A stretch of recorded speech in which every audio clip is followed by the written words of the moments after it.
안녕하십니까. 세금 접는 닥터북, 저는 닥터코치용입니다.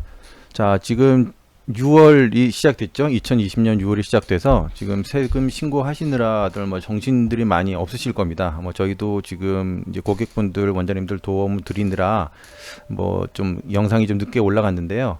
오늘은 최근에 많이 연락을 주시는 원장님들하고 얘기를 나눠보니까 세금 신고하시기 전에 세무사무실하고 점검을 어떻게 해야 되는지, 그리고 그 점검을 통해서 어떤 절세 항목이 있는지 궁금해 하시기 때문에 이번 영상을 통해서 최종적으로 2020년 소득세 절세 경비 누락 편을 좀 점검해 보자고 합니다.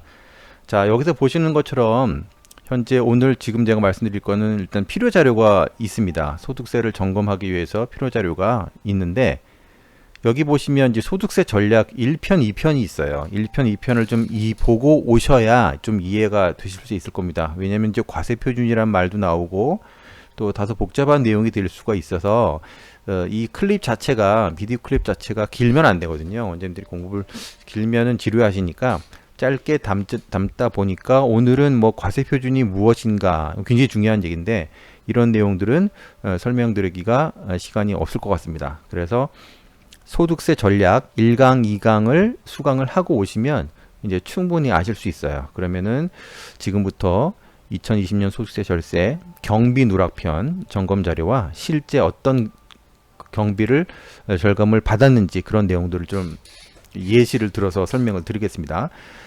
제일 먼저 손익계산서를 받으셔야 돼요. 이 손익계산서는 지금면 충분히 정리가 다 돼 있을 거라고 봅니다. 담당 세무 대리인분들한테 부탁을 하셔서 손익계산서를 엑셀로 받으셔도 되고 PDF 파일로 받으셔도 됩니다. 이런 형태로 오겠죠. 이런 형태로 오면은 보시는 방법은 단기, 즉 2019년도로 우리가 신고를 해야 되니까 19년 거를 2020년에 신고하는 거잖아요. 그러니까 19년도가 표시가 돼 있을 거고, 앞장은 빼고 뒷장에 마지막에 가면 이렇게 소득세 차감 전 이익 이렇게 나옵니다.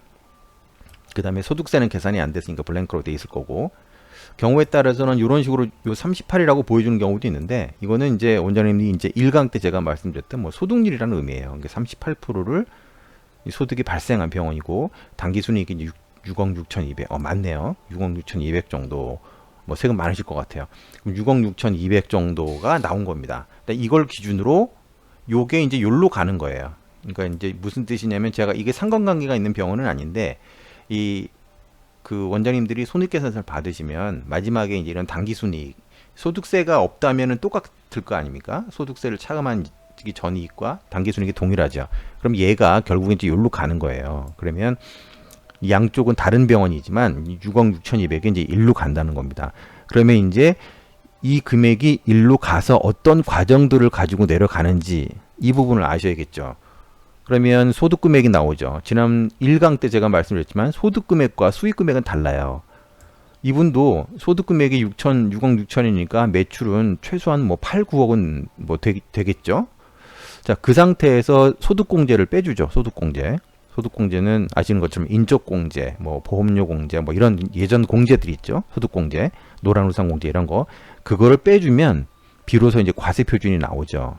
여기 보면 이제 3억 2천으로 돼 있는데, 이 과세표준이 중요하다는 말씀을 제가 1편 때 굉장히 강조를 많이 해서, 이 과세표준 구간을 가지고 절세를 할 수 있는 방법들이 많다고 말씀드렸죠. 여기 보시면 과세표준 구간이 1억 5천, 3억, 5억 초과를 예를 들면, 여기서 이거에 따라서 1억 5천 같은 경우 35%고 5억 초과면 42%니까 이 과세표준을 1억 5천 구간이 있다라면 1억 5천 조금 넘게 1억 5천 5백 정도를 지금 예상되신다고 한다라면 어떻게든 경비를 조금 만들어서 줄여야 되겠죠. 1억 5천 미만으로. 그 다음에 이제 3억 2천인 원장님이 계시다고 한다면 어떻게 하든 2천만 원을 경비를 찾아서 또 구간을 또 낮춰야 되겠죠. 이것도 마찬가지고요. 그래서 과세표준 구간을 활용해서 절세할 수 있는 방법이 있는데, 경비가 없으면 감가상각 좀 줄이시면 되잖아요. 그렇죠? 그렇기 때문에 과세표준 구간을 활용한 그 절세 효과 방법이 있는데, 그 방법은 1편에 있습니다. 지금 이제 말씀드리기엔 너무 시간이 걸리고요. 자, 과표가 나왔어요. 그럼 이제 산출세액이 나오죠. 이 산출세액이 요런 퍼센테이지예요. 35%에서 많게는 42%. 물론 지방세를 빼고요. 이렇게 구성이 됩니다. 그래서 손익계산서를 이번에 빨리 받으셔야 됩니다. 빨리 받으셔서 과연 내 과세 표준이 얼마나 되는지. 요건 이득이에요. 이익 금액이에요. 소득 금액이에요. 그럼 원장님이 예를 들어서 이 금액이 원장님이 세무사무실로부터 자료를 받았는데 이 금액이 만약에 5억이 됐다. 그러면 5억에서 원장님이 예상하는 이제 소득공제 매년 비슷해요. 그런 것들을 쭉 뺐을 때 과표가 얼마가 나오는지. 만약에 두 분이 공동 운영한다. 그럼 2로 나누면 돼요. 여기서 2로 나눈 다음에 각각의 소득공제 이런 걸 빼면 되는 거겠죠. 그래서 첫 장에는 손익계산서가 중요하다. 손익계산서에 보실 부분은 당기순이익 보시고 그거를 가지고 예상 과표를 한번 따져보시는 거예요. 따져보신 다음에 그 과표가 조절이 가능하겠다. 이 과표 구간이 경계선상에 딱 있다. 그러면 이제 적극적으로 경비를 찾으셔야 된다는 거죠. 만약에 이 샘플처럼 그냥 5억, 6억이 넘는다. 그러면 그냥 훌쩍 넘죠. 그러면 뭐 사실상 뭐 그렇게 적극적으로 찾지 않으셔도 됩니다. 자, 그래서 그 전에 이 내용들이 이해가 가시지 않는 원장님께서는 소득세 전략 1강, 2강을 반드시 수강을 하시고 이 강의를 들으시면 됩니다. 자, 두 번째 장으로 가겠습니다. 나눠지고요. 자, 두 번째 장에는 이제 오늘 간단하게만 말씀드릴 거예요. 이제 그 제가 늘상 이제 그 수업 시간에 말씀드리는 다른 거는 못해도 이것만은 하십시오라는 얘기인데, 첫 번째 손익계산서 반드시 받으시라는 거고, 두 번째는 이제 계정별 원장이라는 걸 받으셔야 됩니다. 계정별 원장. 이 계정별 원장은 뭐 아무리 얘기해도 중요하다, 지나치지 않죠. 자, 이 계정별 원장은 앞에 얘기했던 손익계산서를 구성하는 상세 내역이에요. 여기 보시면 샘플은 이제 뭐 접대비를 제가 만들어 놨는데, 지금 계정별 원장을 받으셔야 돼요. 받으셔도 돼서 과연 경비가 어떻게 들어갔는지, 그 다음에 다 보실 수가 없고 또 전문적인 내용이 많으니까 일단 보실 게 뭐 이제 경비를 찾는 게 복리후생비, 접대비 이런 내용들을 좀 보시고, 이렇게 보시면 뭐 복리후생비 이렇게 적혀 있어요. 그러니까 그 해당 엑셀로 받으세요. PDF 파일로 받으면 이제 작업하기 쉽지 않으시니까 반드시 엑셀로 받으시고 그 시트를 찾거나 이제 쭉 찾아보시면 이런 항목들이 나와요. 그럼 요 상세 내역들을 신고 전에 누락 여부를 좀 판단해야 되겠죠. 뭐 예를 들면 접대비가 모아만 놓고 전달이 아직 안 된 과정이 있을 거고, 경우에 따라서는 세무사무실은 그걸 모르니까 이런 이제 접대비 그 항목들을 그냥 또 던져주시면 안 되거든요. 엑셀로 정리해서 어느 병원, 뭐 최소한 병원 이름 정도 들어가야 되니까, 그렇게 해서 손익계산서에서 이 계정 항목을 찾기 위해서 받으시는 게 이 계정별 원장이고, 여기에서 주로 보셔야 될 게 복리후생비, 송호품비, 접대비, 지급수수료 이 정도 정리를 좀 보셔야 되고요. 그리고 개별적으로 원장님이 사용하시는 카드 사용액 통장과 계정별 원장이 제대로 지출액이 반영이 되어 있는지 크로스 체크해야 되는데, 요건 쉬운 얘기가 아니라서 제가 다음 페이지에서 설명을 드리도록 하겠습니다.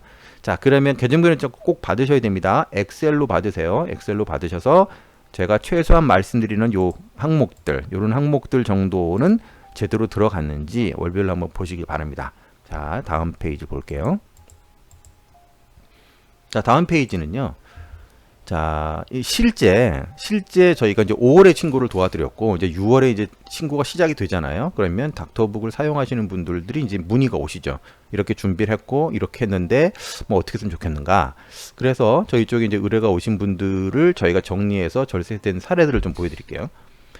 첫 번째 많은 게 보면 요게 있었어요. 이번에도 역시 국세청에 등록되지 않은 개인카드 누락에, 제가 이런 표현을 쓴 이유는 실제로 원장님이 개원하실 때는 세무사님의 가이드를 받고 국세청에 신용카드를 막 등록을 합니다.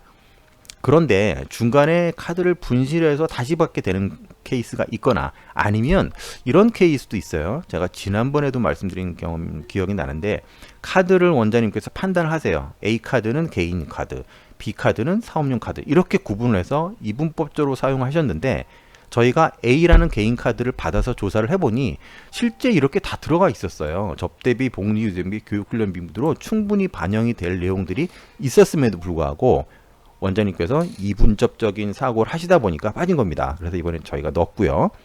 자, 그리고 또 많이 말씀하시는 거 있어요. 이분 같은 경우는 이제 경기도 일원에 병원을 운영하시는데, 사시는 곳은 이제 강남 모 지역에 살고 계십니다. 그러다 보니까 병원에 이제 대기실에 있는 송호품이나 원장님실의 송호품이나 이런 것들을 근처 홈플러스나 이런 쪽에서 일괄적으로 구입을 하세요. 또 종교활동을 하시기 때문에 그때 가서 주차도 하고 뭐 그런 이유가 있어요. 그래서 많이 구입을 하셨는데 많이 빠져 있더라고요. 그 세무사무실에서 왔을 때는. 이유는 휴일날 사용이 되었다는 것과 일요일날 또 그 병원하고 상관이 없는 먼 곳에서 사용됐다는 이유로 그 빠져 있더라고요. 자, 그래서 저희가 세부적으로 봤더니 그렇지 않았어요. 그렇지 않고 말씀드린 대로 댁 근처에서 일괄적으로 싸게 사고, 그렇게 해서 지금 이것들은 5월달에 교육훈련비, 송호품비 이런 쪽으로 이제 반영이 다 들어갔습니다. 자, 그런데 아까 제가 말씀드렸던 휴일에 사용하거나 또 그 병원에서 먼 거리에 사용하거나 뭐 누가 봤을 때도 무관하게 사용됐다라는 부분들이 있지만, 그런 내용들을 저희가 닥터북을 활용해서 세부 상세를 제출을 하면 세무 대리인분들도 다 인정을 해주십니다. 자, 요거는 그냥 샘플입니다. 여기 보시면 이거 이제 닥터북 화면이에요. 닥터북 화면인데, 저희가 경비를 정리해서 세무사무실에 전달을 할 때는 이런 과정을 겪습니다. 자, 이거는 은행에서 갖고 온 화면도 아니고 카드사 화면도 아니고, 카드사에서 저희 닥터북의 자랑이 카드사에 있는 모든 이런 업종들을 다 가지고 온다고 말씀드렸죠. 이제 클릭을 하시면 이렇게 자동 분류가 다 됩니다. 그러면은 제일 중요한 거는 요즘에 이 가맹점 이름에 상관없이 업종이 중요하거든요. 업종이. 그래서 이 자료를 세무사무실에서 저희가 전달을 할 때 담당 세무 대리분들이 이런 점을 굉장히 그 좋다고 말씀하셨어요. 업종이 오다 보니까 정확하게 기장할 때 많이 도움이 되더라, 이런 말씀을 해주셨습니다. 자, 그래서 여기 보시면은 전 이런 식으로 한다는 거죠. 토요일 날 이제 5월 16일에 토요일이네요. 토요일 날 이렇게 네 가지 썼는데, 이거를 그대로 기장이나 이런 거 하시는 분들이 봤을 때는 토요일 날 어디 놀러 가셔서 쓰신 거 아닌가? 라고 하지만, 여기 보시면 이제 이 병원 같은 경우 3년차 워크숍을 16일 날 떠난 거예요. 하지만 이렇게 3년차 워크숍이라고 정리를 해놓지 않으면 오해를 살 수도 있고 반영이 안 되는 경우도 많더란 얘기죠, 이번에 신고하면서. 그리고 그 다음날 일요일 날은 이제 학교 참석하시려고 이제 편의점에 가서 뭐 하나 음료수 드신 것 같아요. 그러니까 결국에는 경비 누락을 막는 가장 중요한 방법은 지출 근거와 지출 사유를 잘 정리하셔야 된다는 이 점이 가장 중요합니다. 누누이 말씀을 드리고요. 그리고 닥터북 세미나, 절세 전략 세미나 마지막 페이지에 설명드릴 건데, 항상 오시면 저희가 말씀드리는 게 탈세를 하자는 게 아니라 합법적인 절세를 해야 되려면, 그러기 위해서는 원장님들이 쓰신 내용을 모으는 건 힘이 드니까 저희가 모아드립니다. 그 모은 내용을 가지고 원장님이 이제 적정하게 메모를 잘 달아두시면 신고할 때 상당 부분이 절세가 됩니다. 자, 이렇게 해서 절세가 좀 됐고요. 다음 페이지를 한번 볼게요. 자, 그 다음에 이번에 저희가 하다 보니까 역시 이 부분이 또 굉장히 문제가 생기는 거죠. 세무사무실 계정별 원장과 엑셀 카드와 통장을 전수 비교해야 되는데, 닥터북 고객분들은 저희가 해드리는데, 그렇지 않은 분들 경우는 그냥 일회성으로 의뢰를 받아서 저희가 해드리긴 합니다. 그 내용은 이제 세미나에 참석을 하시면 말씀을 드릴게요. 그 다음에 현금 경조사비 지출된 사례도 좀 있었습니다. 그래서 접대비 항목으로 저희가 반영해서 넣었습니다. 이 경조사비는 말씀드린 대로 세법상 20만 원 한도까지는 증빙이 없이 가능하나, 그러니까 사용처라든가 어디에 누구한테 갔다든가 이런 이제 근거들이 좀 필요하겠죠.